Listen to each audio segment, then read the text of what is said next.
Само едно полувреме Осогово и беше рамноправен противник на Струмичка Беласица, која по првите 45 минути, иако ја имаше иницијативата, не постигна гол. Во тој период се играше главно помеѓу двата 16-етника, без осмислени и добро организирани акции и без шанси за погодок. Меѓутоа, во второто полувреме на гостите како да започна надпреварот.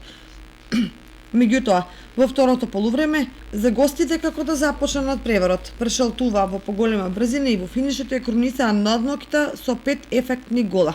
Во тој период, под притисок на фудбалерите на Беласица, се случија и неколку катастрофални грешки на одбранбените играчи на Осогово, кои практично го најавија исходот. Се грешеше во одбраната, а нападот како да не постоеше. Ќезимов, Пановски, а подоцна и Дојчинов не добија ниту еден дуел со противниците. Аманов беше отсечен во шпицот во секоја прилика, опкружен со најмалку двајца противнички фудбалери. Слога одиница и понатаму останува хит на првенството и ја чува првата позиција пред помокните победа од Прилепи Беласица. Виничани немаа проблеми со екипата на Братство, со која прокнижија нови 3 бода. Еве ги резултатите од 22-то коло. Осогово Беласица 0:5, Каменица Саса Пехчево 2:2, Локомотива Победа 1:2, Братство Слога 0:3 и Детонет Јуниор Кожев 2:2.